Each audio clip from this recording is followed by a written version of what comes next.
Hi everyone, welcome back to the channel. Maybe some of you guys have messed around with donations here and there without fully realizing the benefit that they can bring to your gameplay. Well, today's video will be a complete donation guide that you do not want to miss. First off, you're probably wondering, how do you even unlock the donation board? Well, after Chapter 4, A Land in Bloom, players will have reached the nation of Farina and unlocked certain abilities within the Somniel. This is the point of the game where donating finally becomes available. So, to do so, players will just need to go to the Cafe Terrace in Somniel, where there will be an option to donate to any kingdoms that the player has become acquainted with this far in the game. Every kingdom can range from level 1 to level 5, and it'll cost around 90,000 gold to have a kingdom at its highest level. In total, that will mean 360,000 gold to fully max out every kingdom to level 5.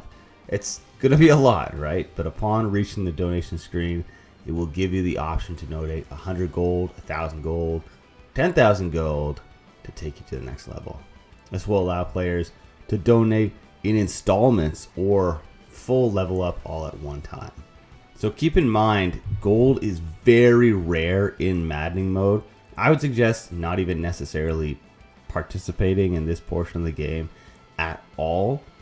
If you do, now each kingdom will give you passive bonuses for any exploration in that kingdom going forward, as well as an instant reward for things that the player might need. However, it's just not worth the cost at this point.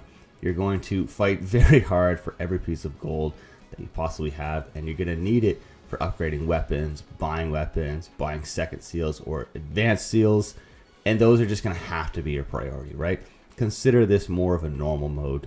So if you are going to continue on in maddening mode, I would wait until you've completed the game and you're just going around doing skirmishes.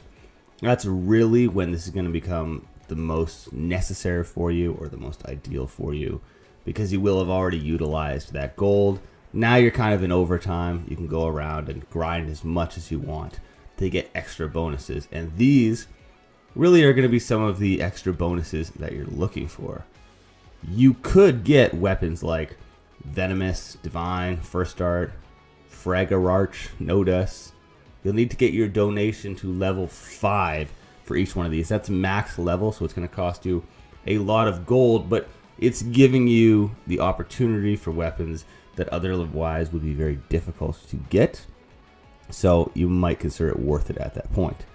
Also, I should note that it could give you cosmetic sets for outfitting like Dusk, Starry, Mica, and Oceanic. They're all nice for outfitting, just for the look of your characters. But once again, it's such a grind in this game. So if you've really gotten yourself to the point where you can focus purely on visuals, then wow, you've put a lot of hours in, and I commend you for that. Okay, so I just want to get a little bit more specific with you here. So let's highlight the exact rewards for max donations. That's level 5 donations with each one of our nations here. So starting with Farina. At a level 5, you will get a Venomous Lance, and your chances of seeing gold corrupted will be up to 40%. That's fantastic. You'll also have a 30% appearance rate for silver corrupted now, and you will get a cosmetic set called Oceanic. So you can check out the images there if you want to know what that looks like. For Brodia, at level 5, you're going to get Divine Fist Art.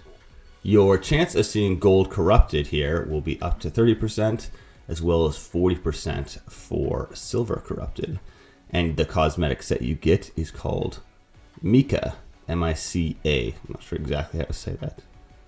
Elusia's donations at level 5 will give you the Nodus staff, and your gold corrupted appearance rate is really high with this one at 70%. That's pretty intense. You're probably going to see a lot of that with the silver corrupted appearance rate up to 20% now. And the cosmetic set you will get is called Starry. And then finally here we have Psalm. At a level 5, you will get Fragararch. It's an axe. And you will now have your gold corrupted appearance rate at 20% and silver corrupted appearance rate at 70%. The cosmetic set you get here is called Dusk. So before I continue on here, I should say that the percentage appearance rates that I just mentioned are specific to each one of the nations that they were listed under, just in case there was any confusion there. Now, one of the most important reasons to do all this, in my opinion, would be for Outream Trials. Like I said, it's very hard to get the money to actually do this within the main game, whether that be on normal mode, where it's going to be difficult, or where it's going to be, virtually impossible on maddening mode. So my suggestion is just to complete the game and then do it. But what's the point of that, right? Well, you kind of want to show off your team. I remember playing Sacred Stones back in the day. Binding Blade, the same thing. You could play against other enemy teams, and it was fun to just grind out characters as much as possible.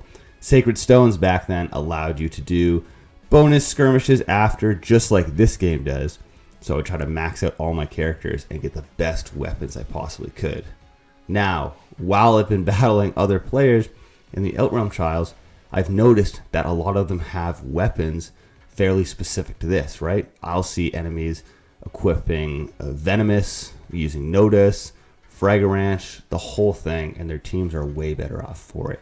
So I do think it's going to get to a point where, to be properly competitive in the Outream Trials, you're going to be needing to take advantage of everything, especially, I would say, this. So now you have all the information and you're wondering, well, where should I even start? This is going to be expensive and I can't just max all these nations out at once. Well, my personal suggestion and what I'm going to do myself is maximize Illusia so that I can get the Notice staff. I mean, this staff is absolutely crucial when you're fighting in the Outream Trials. And now that we've all kind of completed the game, we've completed the DLC, I think this is the focus of a lot of people. So once again, to be competitive, you're going to need those weapons and those staves, and the first of which, in my opinion, should be Illusia for the Notice staff. The Notice staff gives full engage meter to the team, so in a game that's called Fire Emblem Engage, clearly that's going to be something that's very powerful, right? My second option, though, is going to be to maximize the Farina donation level to 5 so that you can get Venomous. This is a super powerful weapon.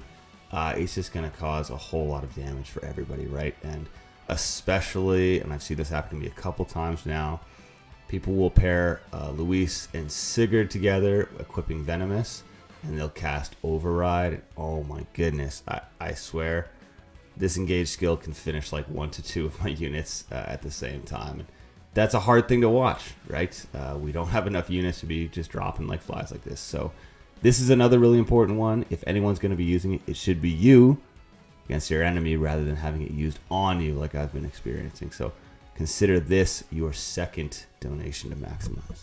Okay, so third up, we're going to maximize Solm because we're going to get Fragranch. Now, it's a powerful axe for sure, but outside of just being a powerful axe, there isn't really much to it. That's why I'm putting it third here. It's not an absolute must, but it is going to be a huge asset to your team. So Venomous first for sure, but after that, I would go with Fragranch. I mean, it's still going to be better than a Brave Axe for defense and for offense. Doesn't matter which team you choose. Lastly, I'm going to maximize Brodia to get Divine Fist Art. Now, this weapon doesn't have a lot of use due to the class type. The class type using art is not good for fighting, and it doesn't last long in the battle. That's why it's going to be last on my list here. But once again, like I said with the others, still an asset, right? I've still had it used against me. So another benefit of maxing out these levels, and it is a minor benefit though, is adopting animals. So I've been playing this game for over 600 hours now, and I would say that I've really just stuck to dogs. Each animal is going to give you specific items after each battle. Dogs give you iron, steel, and silver. I like that just so I can upgrade my weapons, but you might have a different strategy, right? Could be that you want cooking so that you can boost the power of your team. For now, I'm going to say if you want to just go with my suggestion, dogs are going to be the best bang for your buck.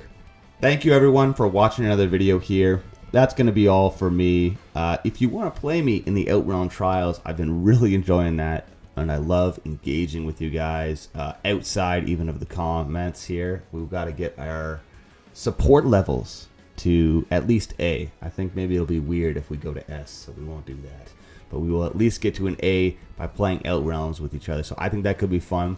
You're going to find my ID in the description here. Please leave your thoughts in the comments of this video. I love hearing from each and every one of you. And if you liked the video, you got to prove that to me by hitting that like button. Otherwise, how am I going to know, right? So anyway, you guys have been fantastic, and I cannot wait to see you in the next video.